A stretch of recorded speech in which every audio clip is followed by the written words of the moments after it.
Cancer disparities are when we see differences in cancer incidence, outcomes, or mortality across different demographic groups. And so this could be differences by gender, this could be differences by age, this could be differences by location, sexual orientation, or differences in race or ethnicity. One classic example that our lab has been studying and many other groups are studying is trying to understand breast cancer disparities, which is one of the biggest public health problems that we know about in the cancer epidemiology field. And so what we know is that Black women in the US are much more likely to die of breast cancer than women of, for example, white background or Asian American background.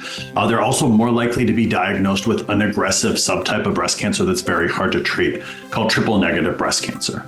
And so many researchers and public health professionals have been trying to figure out, why do these cancer disparities exist? And so multiple different factors have been examined. What my lab studies specifically is understanding how pollution and environmental exposures might impact this. So thinking about how the air that we breathe, the water that we drink, the food that we eat and what's in that food, and even the things that we use around the house on a daily basis, how these different factors can promote the development of these health disparities because of these differences in chemical exposures.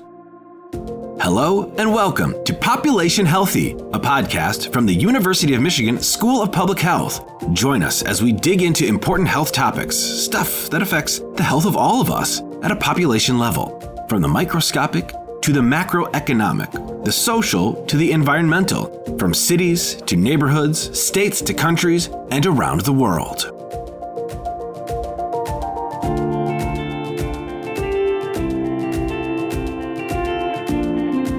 Why are certain populations unequally impacted by chemical exposures? And how do those increased exposures impact cancer disparities between different communities? To help shed light on these big questions, we have Justin Colacino, Associate Professor of Environmental Health Sciences and Nutritional Sciences at the University of Michigan School of Public Health. He studies how environmental and dietary factors lead to chronic diseases like cancer. He begins with some background on how cancer impacts different populations in different ways.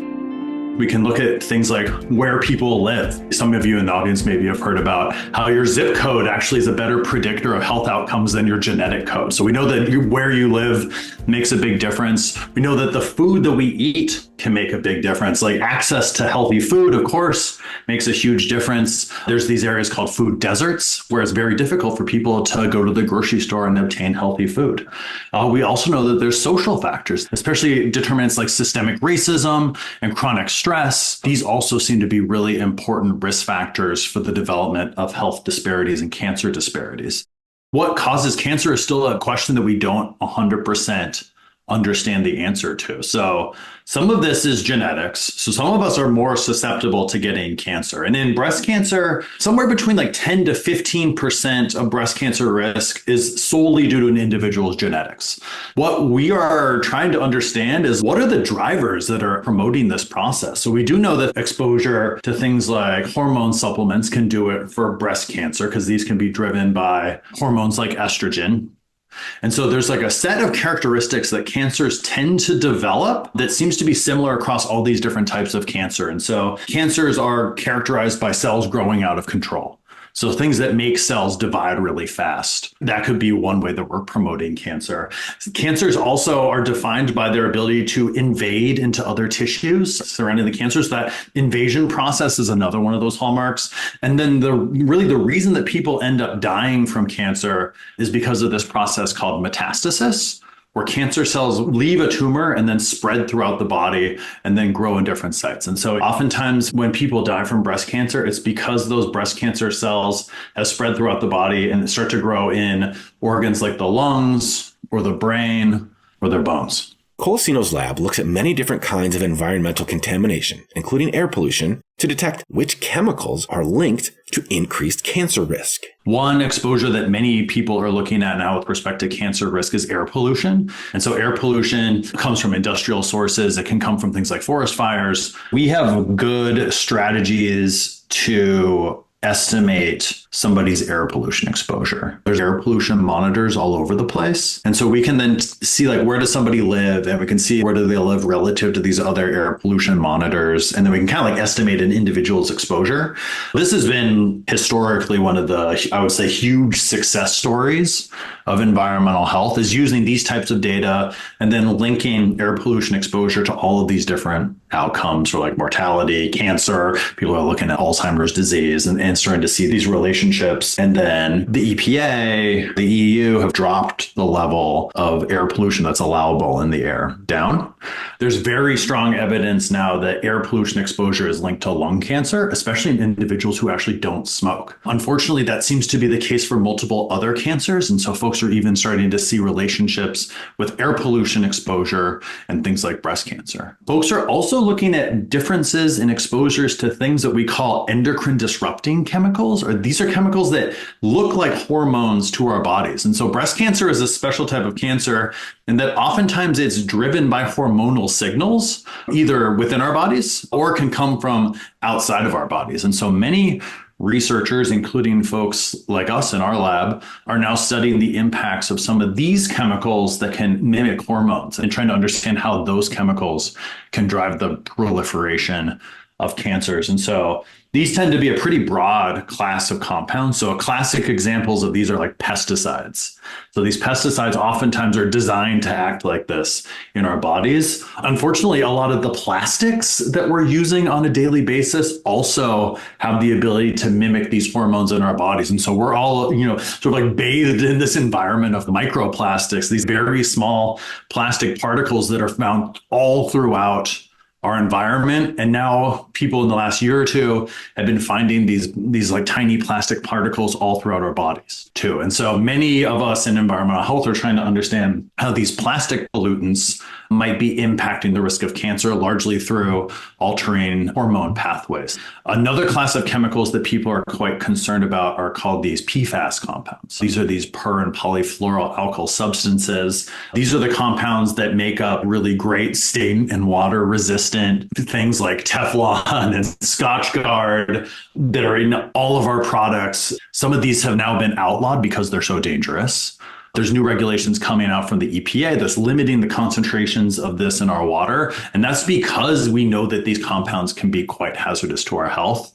There's even been some studies that have shown that extremely low levels of exposure to one of these compounds, the one that was classically found in Teflon, when an individual is very young, can potentially alter the development of their breast tissue in a way that could later cause breast cancer.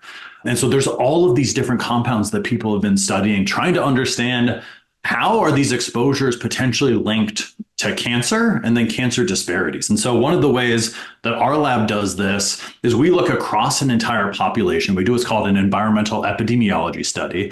We look at thousands of people or tens of thousands of people, and then we try to measure what chemicals we're detecting in those people's bodies. And we can look at all sorts of different chemicals. We'll take blood samples from these people. We'll take urine samples from these people. And then we'll look for multiple different classes of chemicals in them. We'll look for things like those air pollutants I was talking about. We'll look for things like pesticides and these plastics, and we'll look for these PFAS compounds. We'll look at heavy metals like lead and cadmium and arsenic, all of these different compounds that we think might be linked to an individual's cancer risk. And then we can look and compare and see, do we see differences in the levels of these chemicals in people's bodies based on different demographic factors? So we can see, like, do we see differences by gender or by age? Do we see differences in these chemical profiles over time? Or do we see differences by race or ethnicity? And so by doing these types of studies, we can then prioritize chemicals that we see at higher concentrations in specific populations. And then if we also know that there's health disparities between those populations, that gives us an idea that that might be a really important place to look to try to understand that link between exposure to those specific chemicals and those outcomes like cancer disparities. People might not know that if a chemical is going to make it onto the market, it doesn't need to be tested for safety first. It's our job as public health people to identify if a chemical is hazardous. That really makes it tricky because of the regulatory environment here in the US. So how do you go about pinpointing chemical exposures in large populations? The Centers for Disease Control run this really amazing study called the National Health and Nutrition Examination Survey, where they go around the country and they set up shop in a county, and then they recruit 10,000 people to come in, and they give them this very robust workup. It's the most intense doctor's appointment of your life. They ask you all these questions about your health history, how you're feeling. They'll take blood samples and urine samples, and they'll do all the clinical chemistry workups. And then they'll also measure a bunch of these pollution markers in your body. And the CDC goes and they make all these data publicly available. And so here's a very impressive resource that anybody can access. This is all data that the CDC makes available. It's an incredible resource for this type of work. But sometimes we want to do a little bit more of a targeted study. And so as an example, what we're doing as part of our Michigan Cancer and Research on the Environment, or MyCare study, which is based out of the University of Michigan School of Public Health and brings together a team of researchers from the Department of Epidemiology and Biostatistics and Environmental Sciences and Nutritional Sciences, Health Behavior and Health Education, where we're really trying to understand the link between these disproportionate exposures and cancer in the state of Michigan. And so there, what we want to do is really look in communities that we know have a historical environmental injustice, meaning that they have been disproportionately exposed to environmental pollution. And so these are due to systemic racist processes like redlining, for instance, where we know that Black communities have been disproportionately located next to industry historically, leading to these long-term exposures and potentially health consequences. And we have some colleagues at the School of Environment and Sustainability that went and generated a map of environmental injustice across the state. And we can see that communities across the state, like Detroit and Kalamazoo and Flint and Saginaw and Lansing and Grand Rapids, all are at higher risk of environmental injustice. So more exposure to environmental pollutants, more exposure to traffic pollution, more exposure to hazardous waste sites. And we know that there's communities across the state that are disproportionately burdened by pollutants. And so what we want to do is try to work with those communities to understand what is their exposure, then also are they disproportionately experiencing cancer? Because we know that there's some action that we can take there. If we can identify these links between disproportionate pollution exposure and cancer, there's regulatory action that can be taken to decrease those levels of exposure. This can translate into things like the Clean Air Act and the Clean Water Act, which have had substantial impacts on the health of our environment and impacted literally the health of everybody in the US. This is really what we try to do in the field of environmental health sciences, is understand these exposures, figure out who's the most exposed, why they're the most exposed, understand if there's links to health outcomes, and then take those data and try to translate them into policy to try to reduce exposures in those communities. So what can people do in their daily lives to help reduce their exposures to cancer-causing chemicals? One is thinking about, especially if you're on well water, is get your water tested for contaminants like PFAS, and you can install a water filtration system. This can be huge. Those of us that are on city water, the city is in charge of making sure that the water quality is good. People that are on well water don't have the same federal regulatory oversight. Similarly, you can install air filters in your home, and we know that these air filters can be very, very effective at decreasing indoor air pollution. So these can be like particulate matters or volatile organic compounds, things that we know that can cause diseases like cancer or just general respiratory issues. And then another one that people don't think about that much is something as simple as vacuuming. If you look at the composition of dust, oftentimes it's very highly made up of some compounds like flame retardants that just come off of our electronics and our furniture. Keeping the level of dust in your house low can decrease the amount of dust that you then ingest and get into your body. So that sounds kind of gross when I say it, but unfortunately it's true.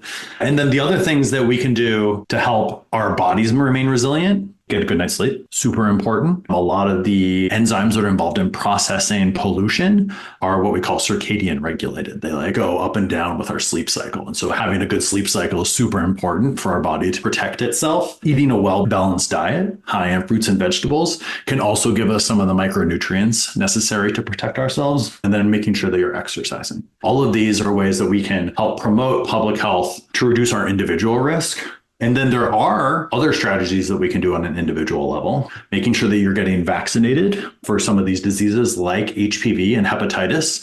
Those are like cancer fighting vaccines, which is pretty amazing that we can give people a shot that helps them not get cervical cancer or not get liver cancer. That's pretty incredible. So making sure you're up to date on those. Yeah. And then making sure you're seeing your doctor. There's new tests that are coming down the line that are allowing us to detect cancers earlier and earlier. The earlier we detect the cancers, the easier they are to treat. And so making sure that you're talking to your primary care physician about cancer screening and cancer risk and what you can do to reduce your risk. All of these are things that individuals can do. The other thing that folks that live in these communities can do is work closely with their local representatives to try to get awareness raised and laws changed. And so right now, for instance, the EPA is putting a lot of money in towards environmental justice and remediating some of these communities where we're seeing environmental injustice. And so this is really our chance to make some big differences while there is some political motivation now to address these historic injustices.